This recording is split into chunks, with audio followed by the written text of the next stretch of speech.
Believe it or not, a lot of people have claimed to have been abducted by aliens, but some go a little further in their story, claiming to have had an otherworldly, intimate relationship with an extraterrestrial. This is very often met with extreme skepticism and also concerns about that person's mental state of mind. Unless you're Katy Perry, who just capitalizes off of it by collabing with Kanye West while gallivanting around the galaxy in Prada spacesuits. In all seriousness though, mental illness is nothing to scoff at. It is a real factor, and it's also a factor when considering these extraordinary claims. But what do you do when the person making the fantastic claim is, in all other aspects of life, completely sound? In the case of Elizabeth Klarer, she wasn't only sound, she was widely regarded as a strong, intelligent, and even distinguished woman in many fields all the way up until the end of her life. Klarer lived an extraordinary life with her extraterrestrial husband for decades, long before Katy Perry made love to an alien. And Elon Musk, eat your heart out, because Elizabeth Klarer was also the first person to put a car in orbit. Make sure to watch all the way to the end of this one because her story is definitely worth it. Here are the 50 patrons' secret message winners from last week's tale, The Haunting of the Gnat. And if you are enjoying these Moonlit Tales, it would mean the world to me if you clicked that like button right now with all of your YouTube accounts. All right, ghosts, I present to you now the incredible true story of one of the most influential women that most people have never heard of. This is the love story of Elizabeth Klarer.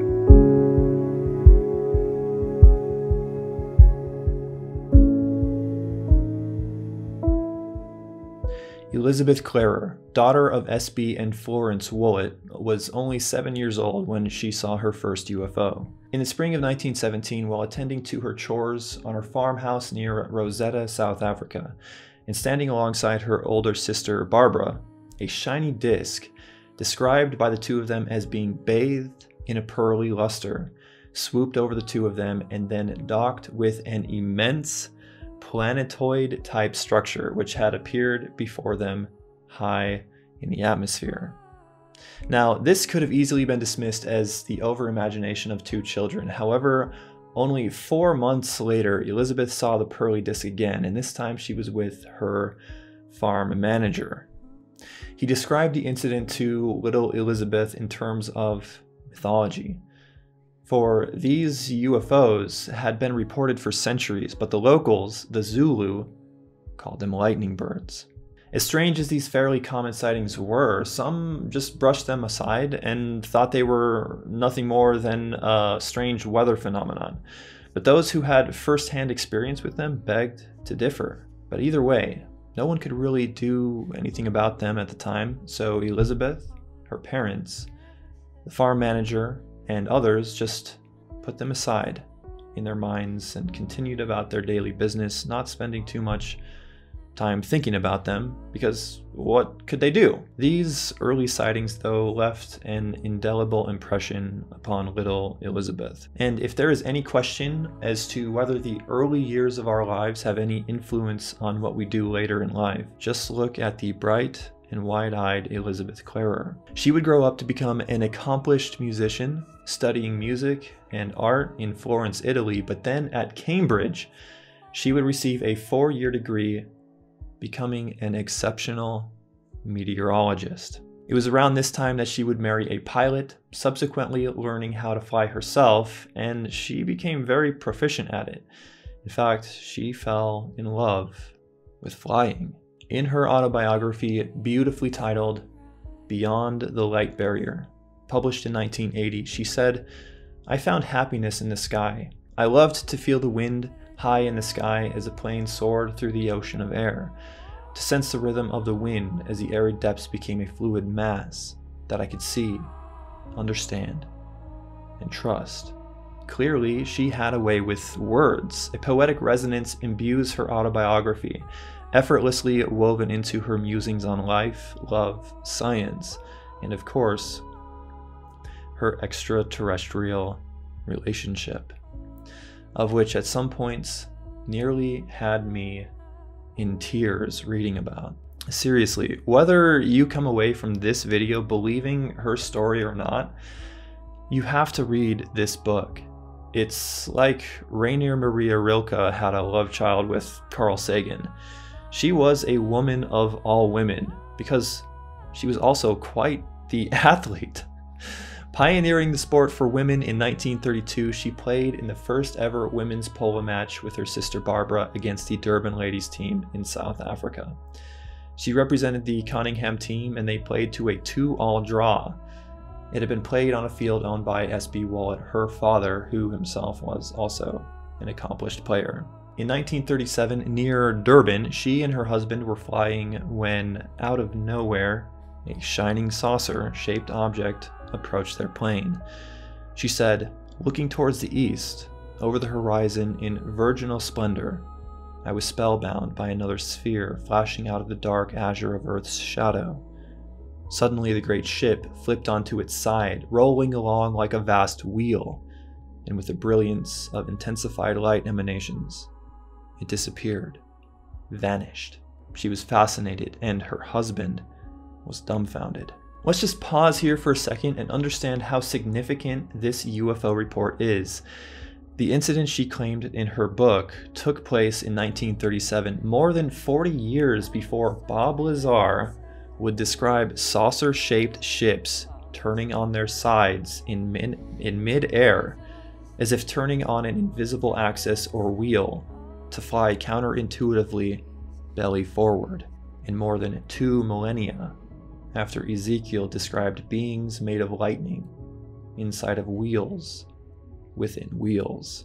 So is everybody just plagiarizing everybody else? Or is there some consistent theme here about what the nature of UFOs actually are? With everything she had experienced and accomplished this far in her life, she still had, unbelievably, aces up her sleeve. During World War II, amazingly, she played a role in helping take down the Axis powers. She worked for the Royal Air Force Intelligence Agency.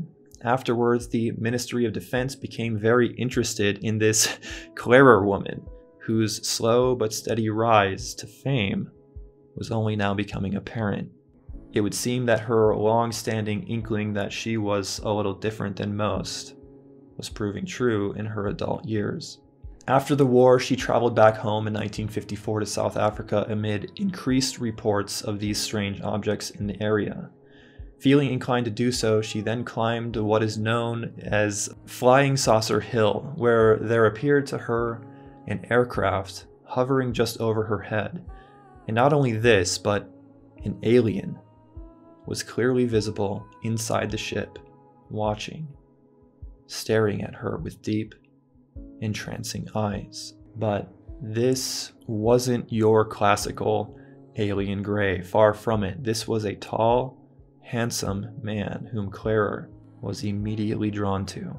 Over the years, she made more than one trek up Flying Saucer Hill, and on one occasion, she packed up a cumbersome 1950s camera all the way to the top, and she took these photographs of the flying saucer. Now, critics claim that these are nothing more than vehicular hubcaps being hurled into the air as someone took a picture of them, but what do you think? Leave a comment down below. Either way, Clara's story continues. This same alien, which she in later years painted this portrait of, would visit her just over a year later, and this time, he would take her into his ship, along with her MG vehicle, which was lifted up in grand, immaculate light with a tractor beam into the hull of the ship. The alien then introduced himself as Akon, and Akon assured her she and her MG would be safe. It's at this time that Akon would reveal to her that she was, in fact, a Venusian in a past life who had been reincarnated into her present form as a human. He also informed her, unsurprisingly at this point, that she was his soulmate. He took her back to his homeworld Meton in the Alpha Centauri star system for a 9-year stay, where she learned all about the universe, atoms, space travel, universal consciousness, astrophysics, and botany, for Akon was an astrobiologist and botanist who was also exploring the universe in search of greater truth. I mean, this story doesn't get any more fantastic. But the thing is that there does seem to be a little thread of like consistency to her story, and it's mind-boggling. Needless to say, it didn't take long for Clara to fall passionately in love with Akon, and it would be on Meton that the two of them would consummate their love and have a baby boy they named Ailing. Her 9-year stay would only result in about 4 months away from Earth because of the very real phenomenon of time dilation and Einstein's theory of relativity. She said of her experience with Akon that our bodies merged in magnetic union as the divine essence of our spirits became one. She also described Meton in great detail. Although many lived there, there were no cities, and food, water, and every supply needed to sustain life were abundant to every inhabitant. There was unlimited energy and no monetary system. People lived in harmony with their planet and the universe. You might be asking yourself why she didn't choose to stay there indefinitely on such a paradisiacal world. Well, unfortunately, the vibrational patterns of the planet itself proved detrimental to her overall health. So Akon, being the conscientious and caring husband, albeit alien husband that he was, brought her back home to our terrestrial Earth, where her body would be more naturally suited. And just as Akon's ship was entering Earth's atmosphere to drop her off, she asked a question with important ramifications. She asked, "Couldn't the United States and Russia pinpoint our position here?" Akon replied, "Indeed, you're correct, my dear. A Russian satellite is giving our exact position, while a monitoring apparatus installed at Shirley Bay is giving out signals as it picks up our field differentials." That is a direct quote from her autobiography, Beyond the Light Barrier, which was published in 1980. The reason this is important is because Project Magnet, a government-owned operation stationed at Shirley Bay in Canada, was in fact, at that exact moment in 1954, picking up atmospheric anomalies later reported to be a UFO. Much of this information was not openly available to the public at the time, and from my research, it's unclear as to when it would have been accessible. That fact could one day serve to prove one way or another whether Clara's story is true. She would have had to have access to that information prior to 1980, when her book was published. And remember, the internet isn't around at this time. If she's making all of this up, it would have been an unbelievable coincidence. However, she was, in her later years, a world-renowned ufologist, so maybe she did her research and she knew about the Shirley Bay report. But at this time, it's hard to know one way or another. Let me know what you think in the comments below. Clara would go on to continue to live a love-filled, passionate life, one dedicated to seeking out greater truth and wisdom, treating people and our planet with love and respect, being environmentally conscious, for it was her belief suffused into her essence through continual telepathic communion with Akon, aided by a ring he had given her, that the universe itself is conscious and a living thing. Every year on April 7th, for the rest of her life on Earth, the two would meet at Flying Saucer Hill for their anniversary. Later in life, she was given a standing ovation after her speech at the 11th International Congress of UFO Research in 1975, where scientists from 21 different countries applauded her insights. Years later, in 1983, she addressed the House of Lords in England, where one of her research papers was read before the United Nations. There seemed to be no stopping this amazing woman, but as with all things, her time here on Earth came to an end in 1994 when she died at the age of 84 from breast cancer. She was in the process of writing a second book. This book, which remains unpublished to this day, was titled The Gravity File. In it, she describes in great detail how Akon's interstellar propulsion system works. Unfortunately, we may never get to read it though, as it remains in the hands of those who, for unknown reasons, don't want the information in it disseminated. After all of this amazing story, you might have remembered that she was married on Earth to a human. And so you might be wondering what he had to say about all of this. Major Fielding, her second earthly husband, throughout all of these exceptional things that had happened, was surprisingly at peace with everything Clara was claiming to be true. In fact, he was asked later in life during one of Clara's last interviews about what he thought about Clara's long-standing extraterrestrial affair. He paused for a moment, then grumbled a little bit. He said, "My wife's been in love with a spaceman for 20 years. Then he composed himself and he said, that's all right with me, so long as he stays in space where he belongs." There is no doubt that Elizabeth was a beautiful, intelligent, well-rounded woman who accomplished a lot in life. Obviously, skeptics have criticized her story, although from all accounts, whether real or not, it seems clear that Elizabeth Clarer truly believed she had a family on another world, and her story is truly beautiful, which forces me to confront a difficult reality. Just because something is beautiful, does that make it true?